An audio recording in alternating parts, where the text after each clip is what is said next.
Ashley Croson. I'm Director for Community Services here in Allen ISD, and we are excited to have all of you here with us today for a really great session about advanced academics and opportunities at the secondary level. And with us today, so you know who all of the panelists are at the top of your screen, we have Christy Alexander. She's our Family and Community Engagement Liaison. She's going to be helping us run this session today. We also have Carrie Lockhart. She's Coordinator of Advanced Academics and Gifted and Talented Services. We have Mary Beth Senderhouse. She's the Dual Credit Advisor. Jose Salas. He is the Allen High School Advanced Academics Coordinator. We also have Zachary Silvers. It goes by Zach, sorry. And he is the Advanced Academics Coordinator at Lowry Freshman Center. And I think that's everyone at the top of our screen today. We have quite a few panelists. They have a lot of really great information to share with you. And then at the end, I do want to let everyone know that we will be providing you with a survey. And for those of you who complete the survey, we will do a prize drawing for a book that's authored by Ron Ferguson. He was the leader of our first Raising Eagles session. He did a fabulous job talking about how to raise highly successful children. And so his book is called The Formula: Unlocking the Secrets to Raising Highly Successful Children. And I am almost finished with it. Have been super in love with it. It's been a really great read. And so I feel like we need to keep sharing that with everyone. So at the end, we will do, like I said, we'll provide the survey and do a prize drawing. You'll get an email from us later on if you are one of the winners. So without further ado, I'm going to send it over to Carrie Lockhart, and she's going to launch the presentation and get us started.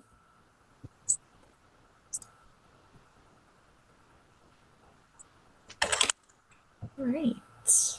All righty. Once again, thank you so much for joining us during your lunch hour today. We're delighted to join you to talk about the advanced academic opportunities available at the secondary level. There are a number of things that we have to offer students in grades 6 through 12. So we'll kick right off and get to talking about them today. Ashley introduced us earlier at the top. So I'll just, as a reminder one more time, I'm Carrie. Okay, I'm going to pause right there, Carrie, for just a minute. We can see your notes screen. So can you extend it so we can see the presentation screen? Oh, well,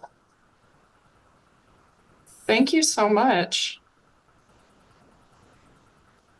There we go. All right. Perfect. Awesome. Thank you. Thank you. Thank you for the heads up. So we'll go ahead and get started. So here in Allen, our advanced academics opportunities are available to all students. TEA has outlined the advanced academics definition that you see on your screen. These are courses, programs, assessments, services, and supports that provide opportunities for students to demonstrate college and career readiness and earn post-secondary credit. Today, we're going to talk about our advanced placement courses, our dual credit and associate degree pathways, as well as our international baccalaureate program.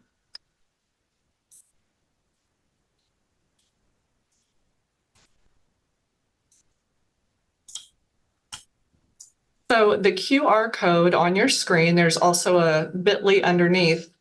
That's going to take you to our academic planning guide. This is a document available at the Allen ISD High School website, and all of the information that we cover today, as well as great knowledge about grade weights, endorsements, all of the stuff that you want to be thinking about as you plan for your child's secondary experience, can be found there at that QR code. That is updated annually, so be sure to keep an eye on it.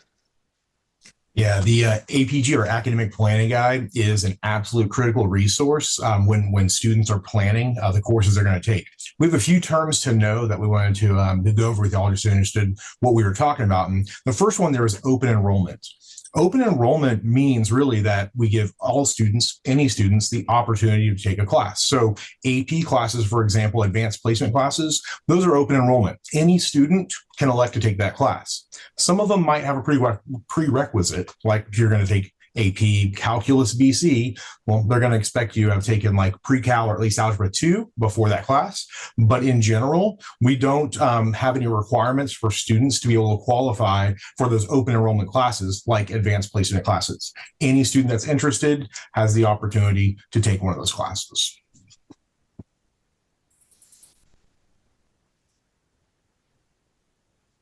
So the next definition on the screen is dual credit. Dual credit offers students the chance to earn both high school and college credit through an exclusive partnership with Collin College. You may have heard the term already, concurrent credit. This means that the student is taking the college course for college credit only. So dual high school and college, concurrent college credit only.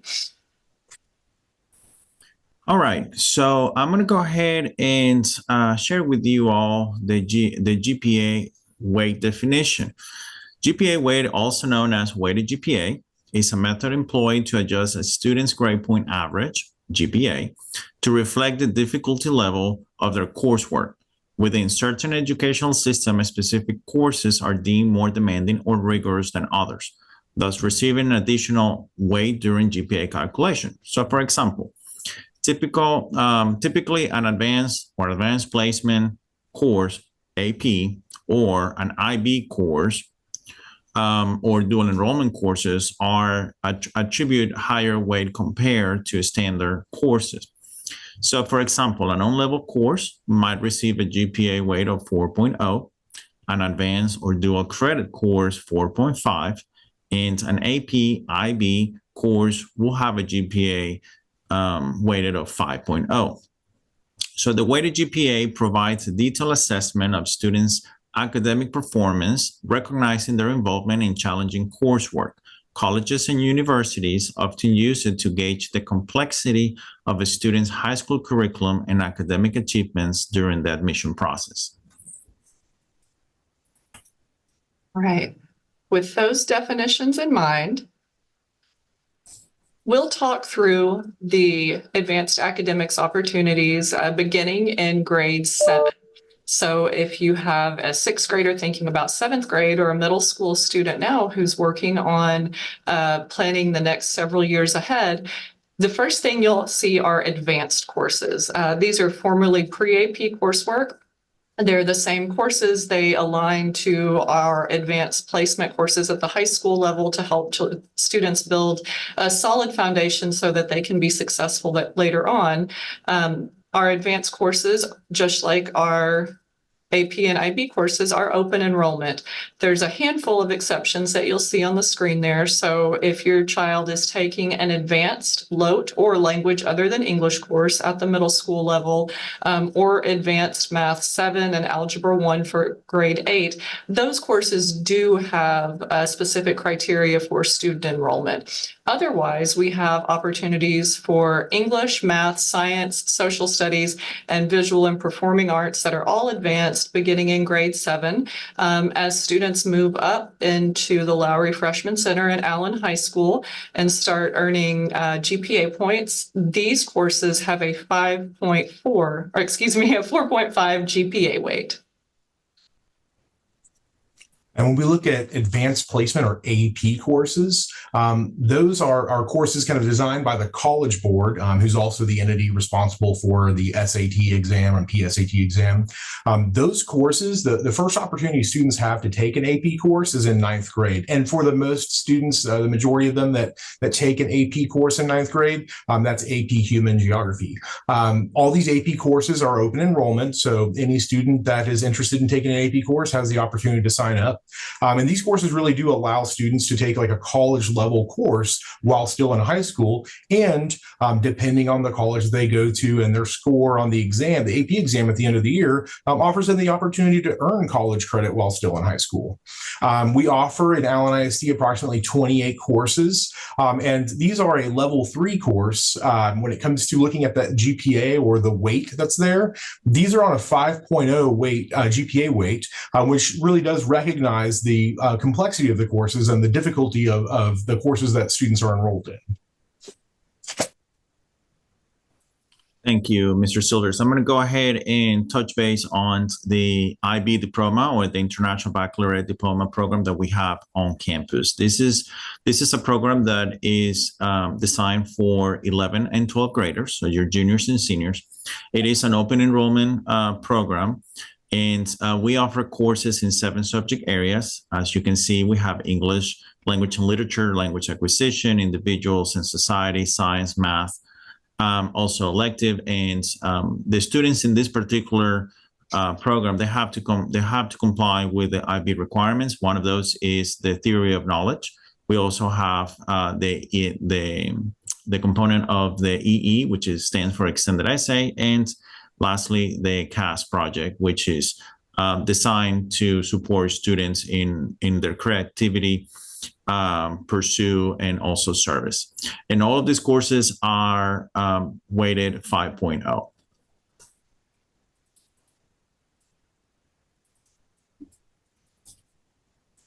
So now that you've heard a little bit about what these opportunities look like, we'll go through a timeline of some important dates. Beginning in grades 7 and 8, you'll receive communication about a middle school expo night that will happen on your child's campus.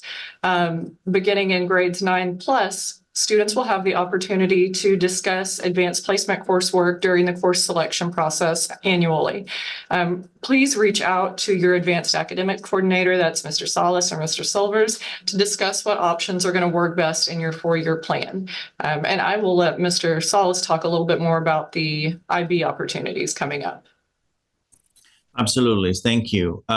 So for our rising 7th and 9th graders, we will have a meeting in January. So you will hopefully receive the communication through your school as well. So you are aware of these meetings. You can always visit the Allen High School website, specifically under Advanced Academics. You can look in the IB page, and you will see all the information that we have available for the community as well.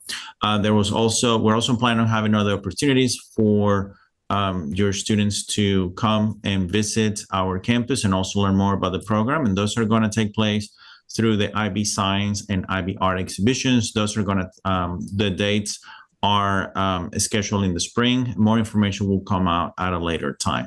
As always, if you're interested in looking into the IB program, please feel free to reach out. I'll be happy to connect with you. All righty. And families of rising 8th and 9th graders, as well as families of rising 10th and 11th graders, are welcome to join us at the Allen High School Performing Arts Center in November to learn more about the associate degree pathways as well as the dual credit pathways. In addition, rising 10th grade students will view an advanced academics presentation during the school day to learn more about the opportunities. Information is also available on our website for the associate degree pathway and dual credit pathway. Righty, we've shared quite a bit of information with our viewers today. So we are happy to take questions and provide direction and some answers.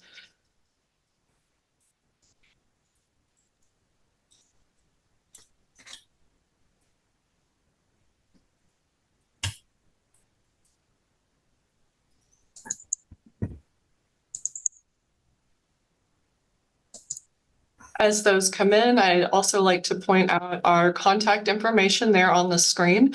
Information covering everything we've said today and more can be found at the Allen ISD district website, as well as the AHS and LFC websites. So if you'd like to dig any more into this information, please feel free to do so at any of those locations. Okay, Carrie, we have a question. They're asking if there's a cost to these advanced classes. To enroll in and participate in these courses, no, there is not an associated fee. I will let Mr. Salas talk a little bit more about specific exam fees. Absolutely, thank you. If your student is taking an AP course or is planning on taking an AP course, there will be a fee for that test. That is today's fee is $103. Obviously, these fees are set by College Board. And so that will be something that the student will have to pay in order to take that exam at the end of the school year. And also there are fees for the IB exams. If your student is taking the IB program, and then he or she will have to take these exams in their junior and senior years as well. So it is the cost for this exam is $128 as of today. But all this information, again, is on the Allen High School website. If you click on Advanced Academics, you're going to see all this information popping up in there as well. I would also like to add that with the dual credit classes, there are fees associated with that for tuition and for books and uniforms if somebody's in a special program as well. A typical 3-credit-hour course for one semester is about $300 plus any other textbook that may be required for that course. Okay, someone else asked if the slides can be shared, which I'm sure they probably can, so they can review it with their family. And then they also ask if it's part of the high school pathways discussion that's going to be tonight. Is this similar to what will be discussed tonight?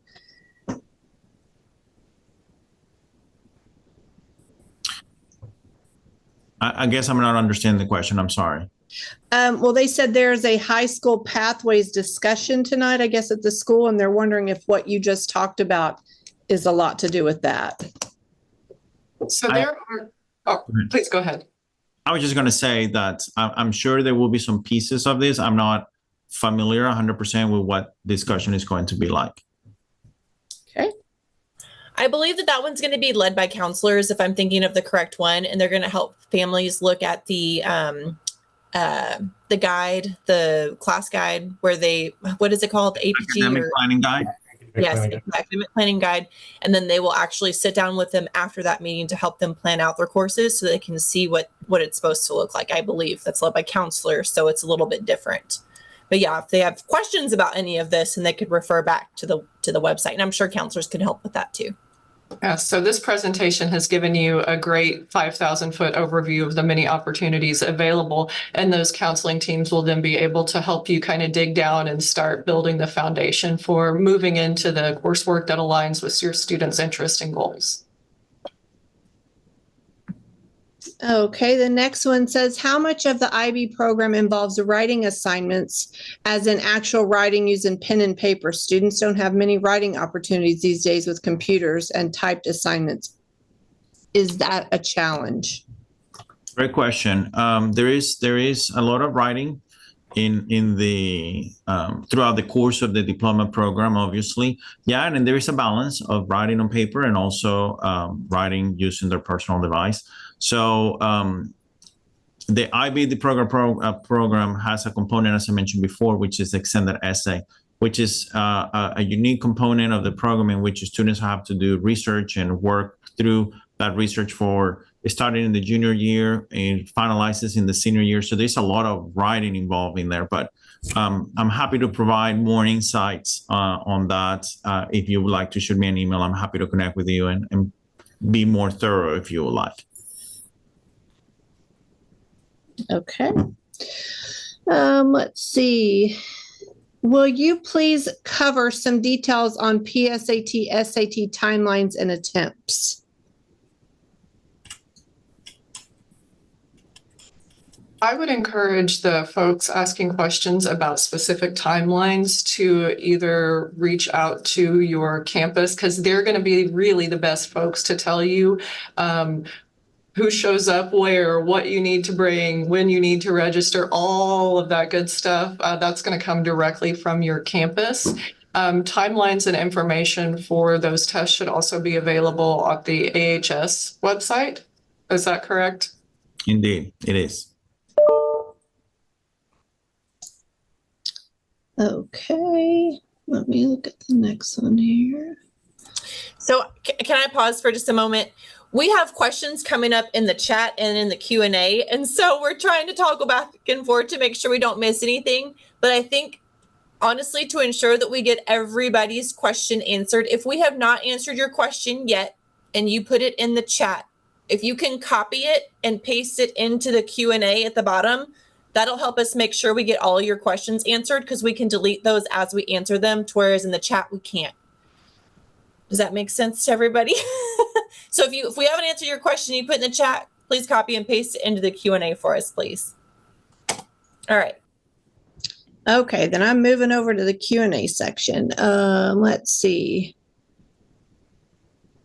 I think that I saw a question pop up a while ago about the dual credit, and they were asking if those transfer to universities in the state of Texas. And I know Mary Beth probably has a little bit better answer than me, but I can say in general, dual credit courses, they do transfer to a Texas public university, generally for either like a core curriculum or an elective credit. But if the student is interested in a private or out of state university, that's when they would need to contact that university directly to find their policy. Is that right, Ms. Mary Beth? Yes, that is correct. And we do have some resources on our website that students can use to look up the different schools and courses to see if they will transfer. And then we're always happy to meet with students and parents as well to walk them through that process. Okay, somebody's asking, what is a rising grade level? The grade prior to that, question mark? Yes. So if you have a rising 7th grader, that means you have a current 6th grader.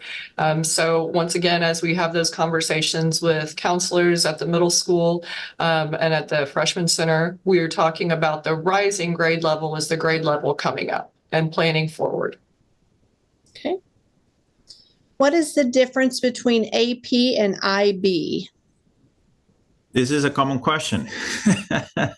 So AP and IBs, there are two separate type of academic opportunities for the students. AP obviously is governed by College Board, IB is governed by International Baccalaureate. What is the difference? Well, the difference is that when you go into AP, you have an opportunity to take different courses without having necessarily to comply with a program requirement per se. So students have, in that sense, a little more of opportunities to pick and choose and explore all the courses as well as they are going through their academic journey. Obviously, with the expectation that by the end of the school year, they will take that AP exam in order to earn college credits. Now, when it comes down to IB, IB also is a program that has the word that I'm looking for, it has an aim for the students to develop an international mindset that recognize the importance of common humanity, the guardianship of the planet. And at the end of the day, one of the traits of this program is the IB learning profile, in which there are 10 attributes that the students are introduced to, are expected to go through each attribute and learn and model those attributes as they go through the program and afterwards. So in that sense, there are two different type of programs with great benefits for the learner. It is up to the family and the learner which way they want to pursue their academic pathway. Okay, thank you. The next question, is level 4 Spanish for native speakers considered an AP class? Yes, it is. And that is a great question. I'm glad that I see it on someone asked about it, because if your student is or currently taking the Native Speaker 3 advanced course, by the end of this semester, your student should go into Native Speaker 4 AP, and that is an AP course. And obviously the expectation is by the end of the school year that your student takes the AP exam as well. And this is a great opportunity for many students to be able to earn college credit in that sense, using their target language. Perfect. Okay. Is a student better off taking an AP class and getting a C, for example, versus doing a regular class?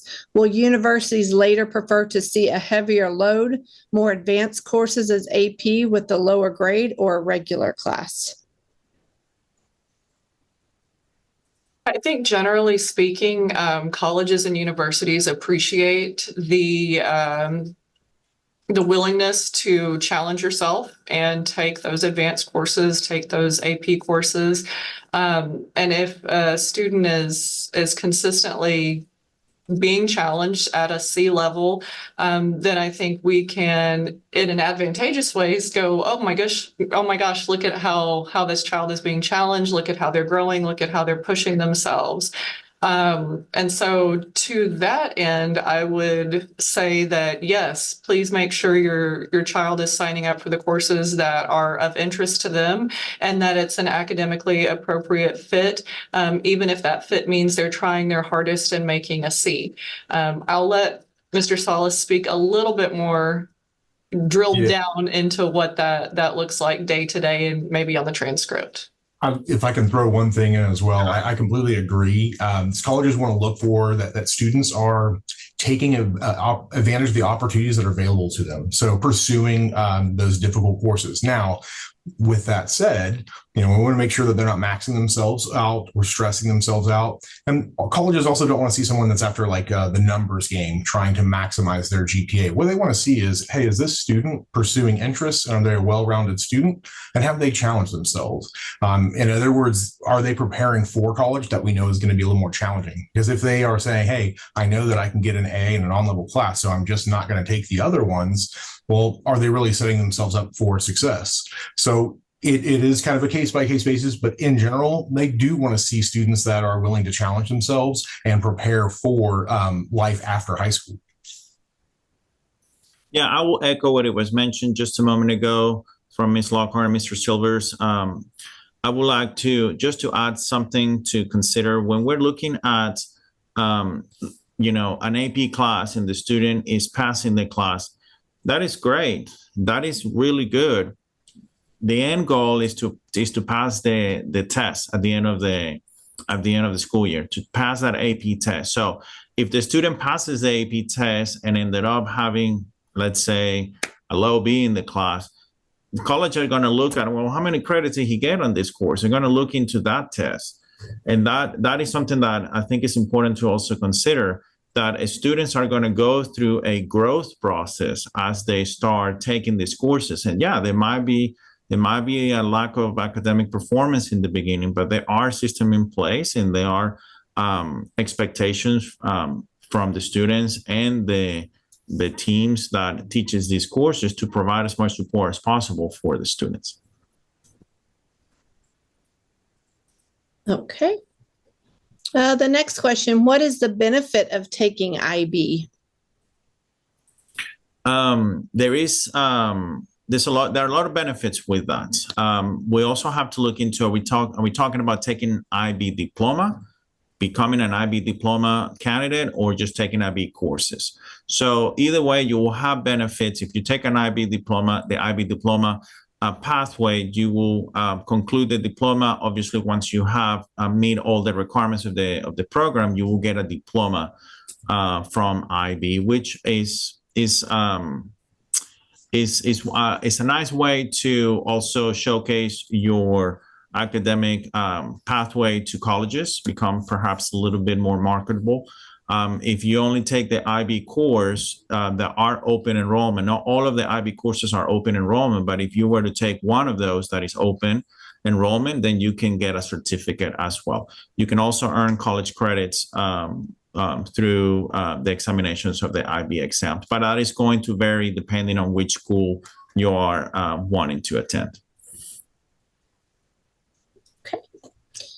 The next question, 28 AP courses seems low compared to neighboring ISDs. What can be done to improve the course offering so Allen ISD students are competent in college admissions?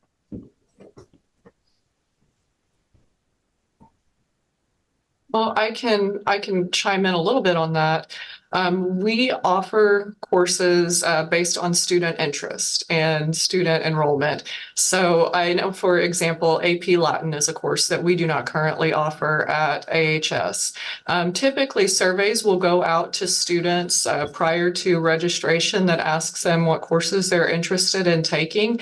And if a course simply doesn't have student interest, we're not going to offer a section of it. And so part of that is due to our course offerings reflect what our students' interests are and what they're telling us they would like to learn. So that's a little bit of the insight as to why we offer the courses that we offer. And Mr. Salas or Mr. Silvers, y'all are welcome to jump in on that as well. I just want to add real quick, if I may, we do have a high acceptance of students going to college. So I just want to point that out. I think we have an AP program that has been established for a very long time and has proven to be successful in the long term. So as Ms. Lockhart mentioned, if there are other courses out there that are showing interest, we definitely welcome the conversation and hopefully see what are the next steps. But we do have a pretty strong AP program here on campus.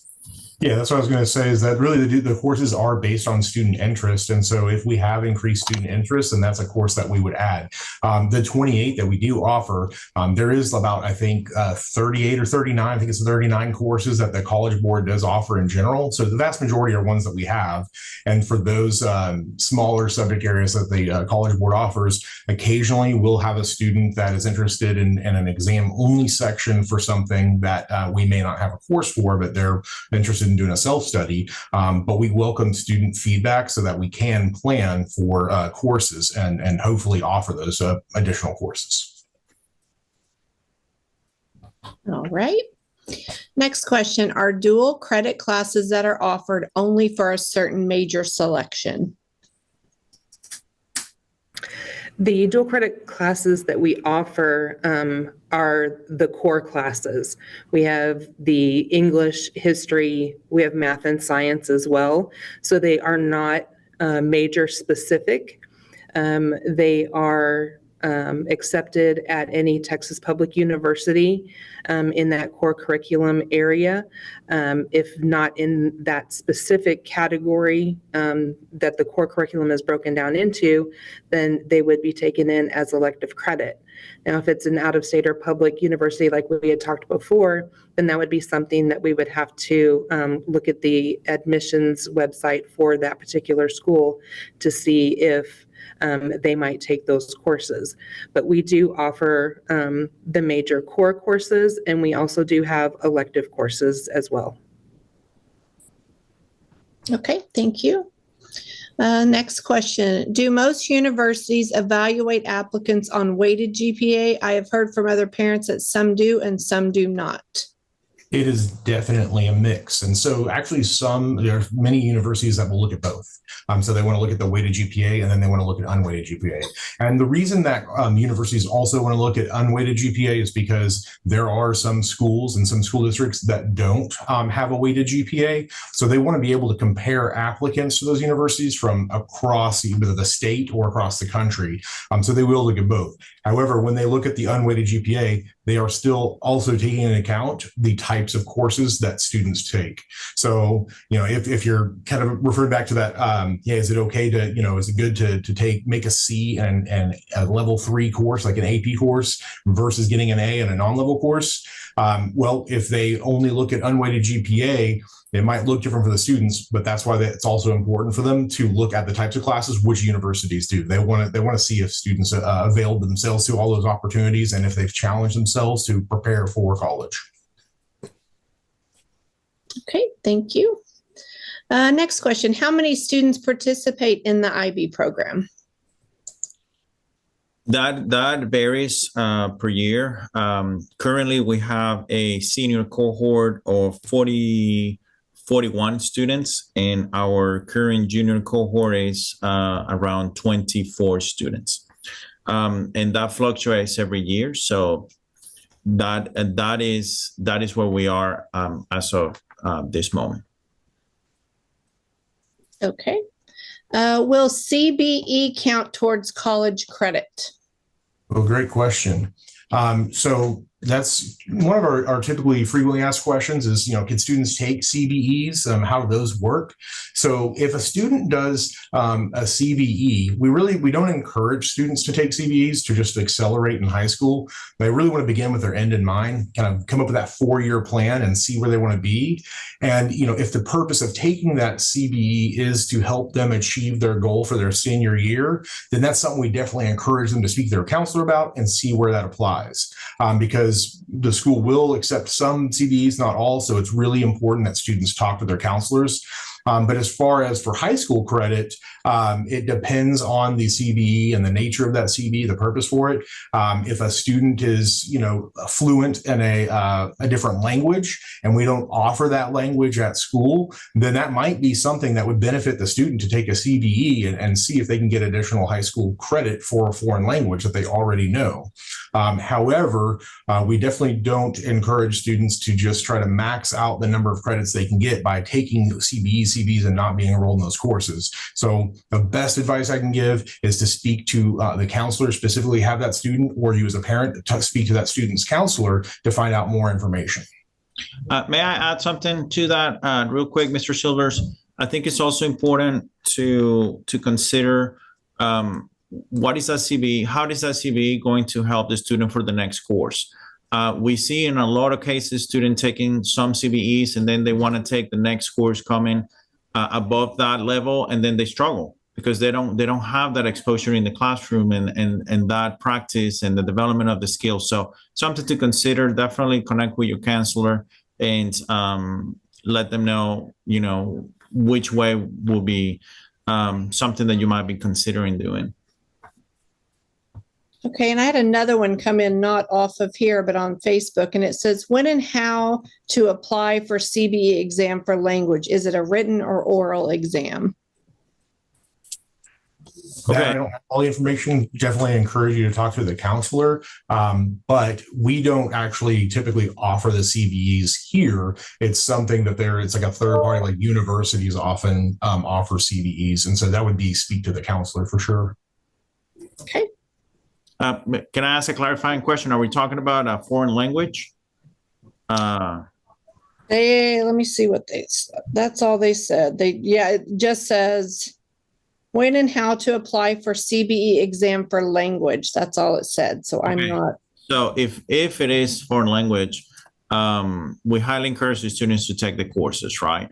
But if it comes to a situation, the contact point will be the counselors that will be able to connect with the students and provide other informations related to specific foreign languages that we have testing for.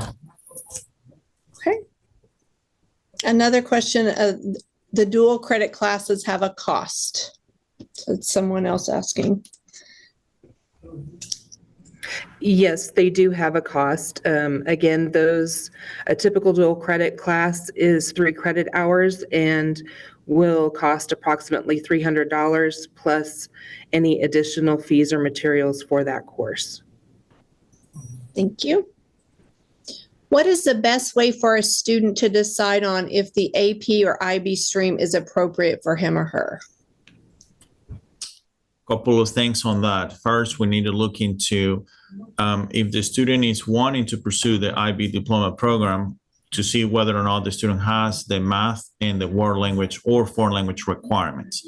There are specific things that the student must have in order to be able to jump into the IB diploma program. Now, when it comes down to AP, I think I missed the question. I just disappeared. Do you still have it? It was just how do they help their student decide whether to go the AP route or IB route? Right. I think that is also something to have conversations with the family counselors. And in this case, myself or Mr. Silvers, we're happy to provide additional support on trying to guide the students in the best way possible. It has to do with, from my lens, what is the end goal? Where are we going? How are we going to get there? What are the skills that we have? And it requires a lot of communication, some planning, obviously, but most importantly, you got to trust the process, because once you get people involved and get the support needed, the outcome will be great. Okay, thank you.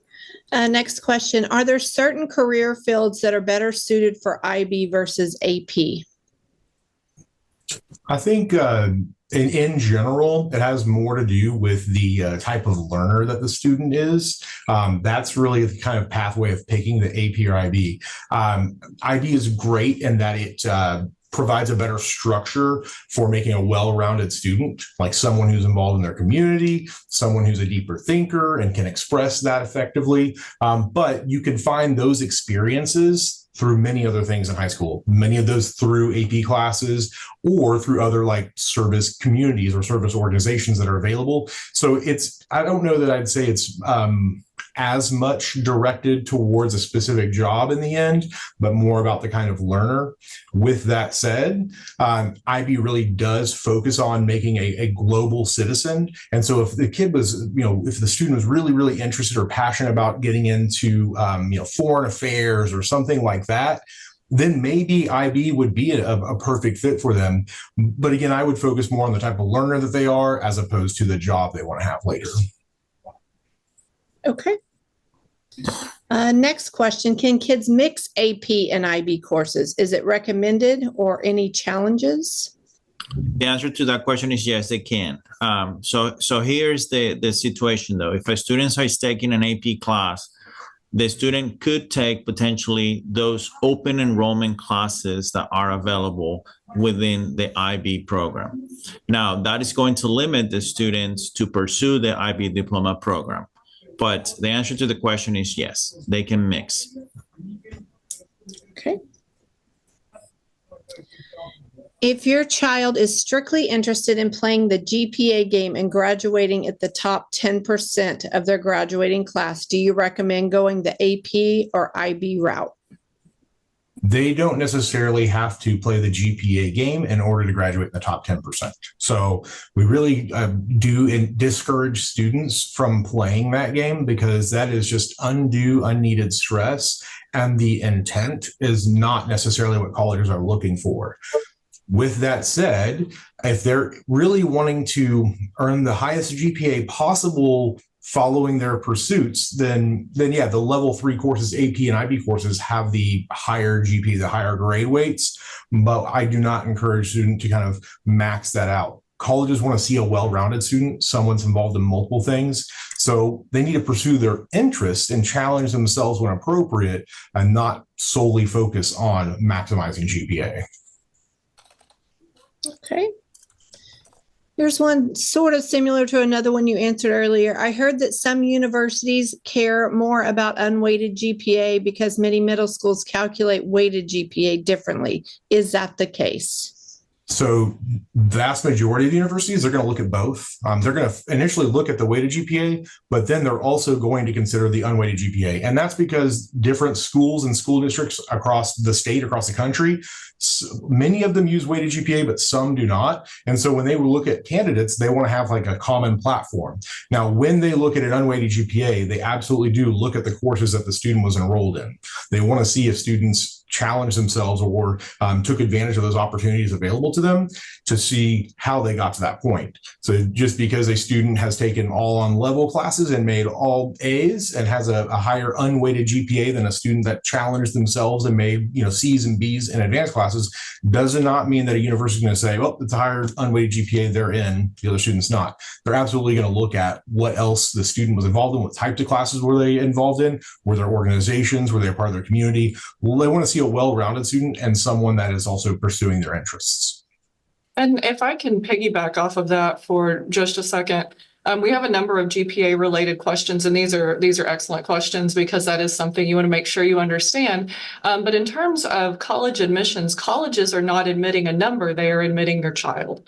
And your child comes with a wealth of academic and social and community experiences. So it's really important to remember that we choose those things first, and we choose a best fit for our child class-wise, service-wise, socially, to make a well-rounded person so that they are successful in college and that they're not just dependent on this one single number.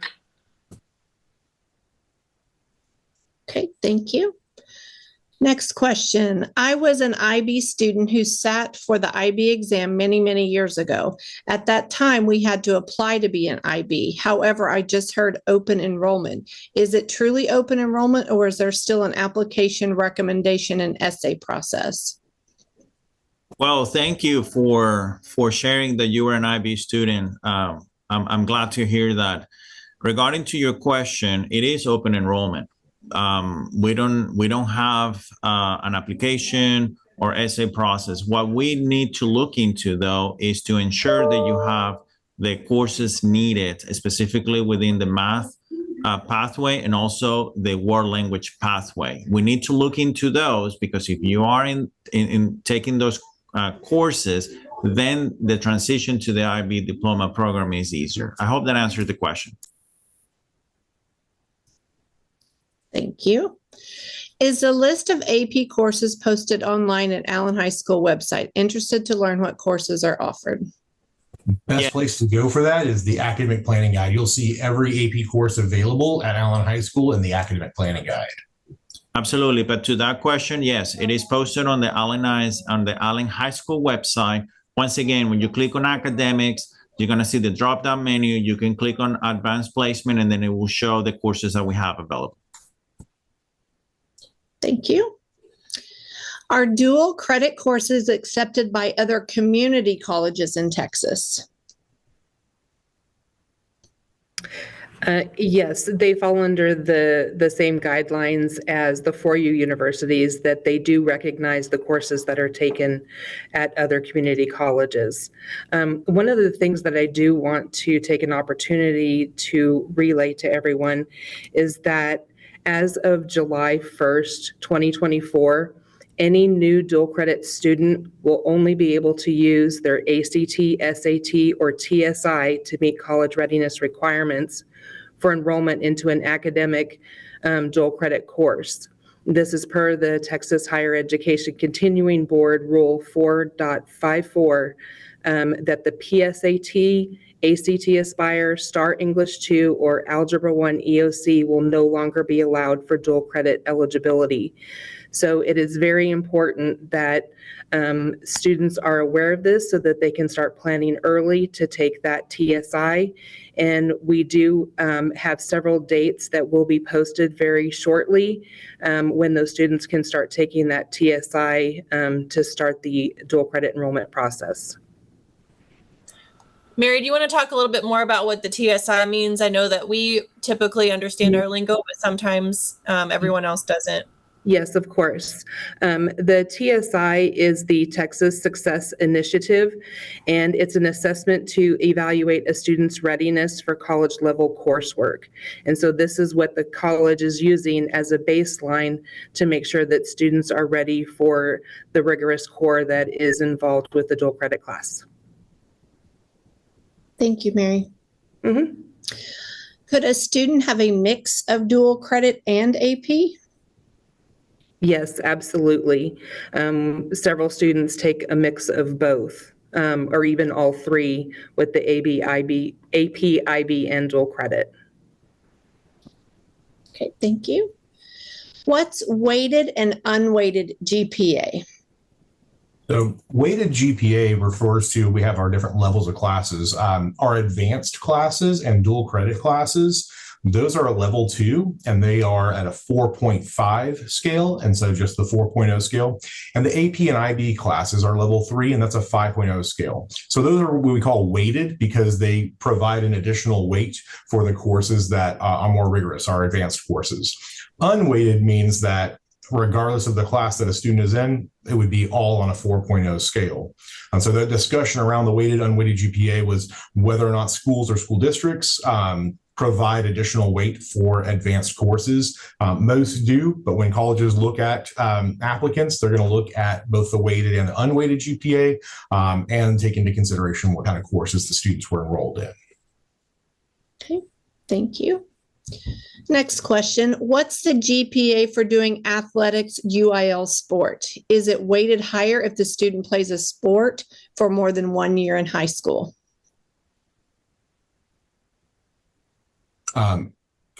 I need to probably have a counselor answer this, but I will tell you that the GPA in general, if it is a course, then it's going to be on the same. If it's an applicable course that can accrue a GPA, it would just be on a 4.0 scale. It's not an advanced course, regardless of how many years the student was involved in that. Okay, Mary, this is for you. They ask if you could repeat what you said about the new change with TSI. Certainly. The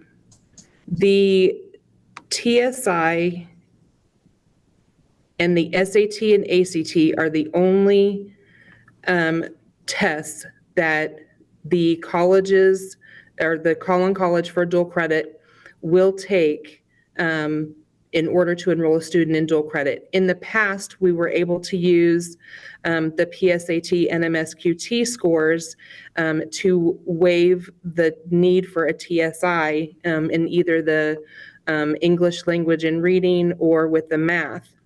But as of July 1st of this year, the Texas Higher Education Coordinating Board passed a state rule that we could no longer use those PSAT scores. The only test scores that we can now use to, assess a student's readiness for college would be the ACT, SAT, or to take the TSI-A. And so we are preparing to have several opportunities for students to take that TSI during the school day so that it would be an excused absence here on the Allen High School campus. And so we will have those dates rolling out shortly. They will be starting in November. So just be on the lookout for those and be preparing so that your student can take those, the TSI, so that they can be ready for the enrollment process that we start in December and January. Thank you. All right, the last question, how does Phoenix classes fit into all of this? So that's a good question. Phoenix coursework, for those of you unfamiliar, is our gifted and talented section of English 1 through 4 at Lowry and at AHS. These are advanced sections specific to students identified for GT services.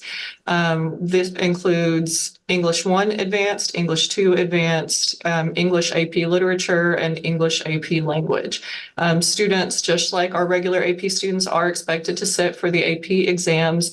The difference in these Phoenix courses, once again, is that students are limited to those who have been identified for GT services, and there are a number of additional personal interest projects, I'll call them. So students have the opportunity to do a number of interest-based explorations in both the English 3 and English 4 courses. We have a number of humanities tie-ins in English, all the way English 1 through 4, but particularly concentrated in English 1 and 2. And that follows the structure of our combined humanities coursework for GT services at the middle school level. So these are good opportunities for students who really like thinking in the English social studies realm, making those cross-curricular connections, and those who have passions and interests in specific areas where they would enjoy doing research, making connections, and diving deeper. And I'd just add that when you look at how they fit into the GPA game, and so the level English 1 and English 2, those are a level 2 course. They're on a 4.5 scale. English is a 3 and 4. Those AP courses you mentioned for Phoenix, those would be a level 3 class on a 5.0 scale. Okay, I had a few more come through. Is there a math GT coursework? We don't have GT specific coursework for mathematics in grades 6 and up. Like I mentioned earlier in the presentation, our 6th and 7th grade advanced math coursework do have specific criteria for participation. And students who finish advanced math 7 then take algebra 1 as 8th graders. That is not specific to GT services though. Next question. I'm looking at the just got deleted. Hang on. I just sent her an answer. Oh, you did. Okay. How about PSAT NMSQT testing? Would you please confirm if it is mandatory in grade 11?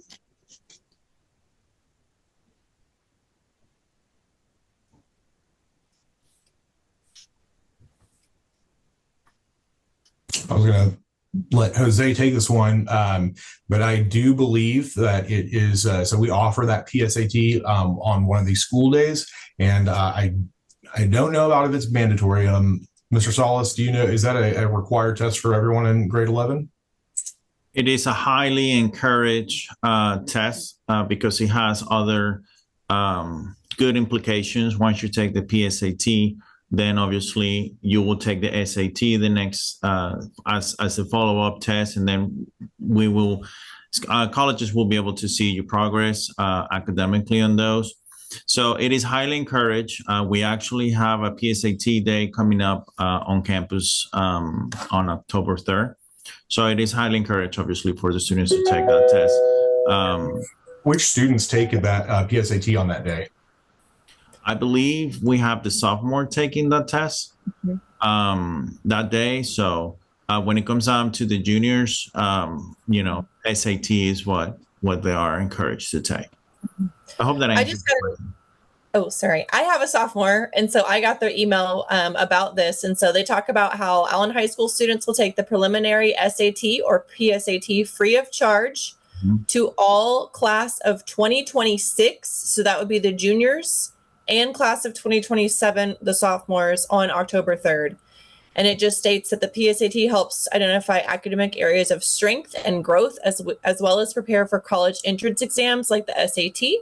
Right. This is also the qualifying test for the National Merit Scholarship Program for students in 11th grade, and the National Recognition Programs for both 10th and 11th grade students. Right. So if hopefully that helps. A little bit more information there too. Trying to see if there's anything else. But if you are an 11th grade parent, you should have gotten a 2024 PSAT reminder.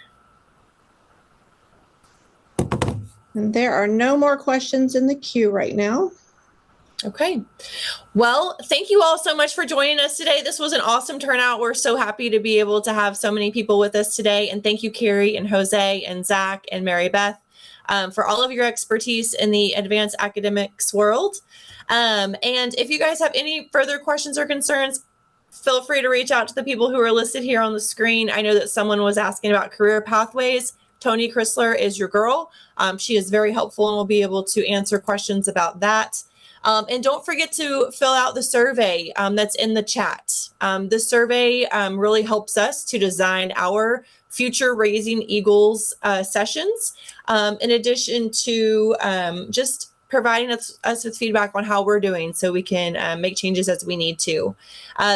There will be a prize drawing for an awesome book, so there's a little bit of an incentive to complete the survey. So I encourage you to do that if you have not done so already. So thank you everyone for attending. I hope you have a fabulous rest of your day. Thank you. Thank you. Thank you.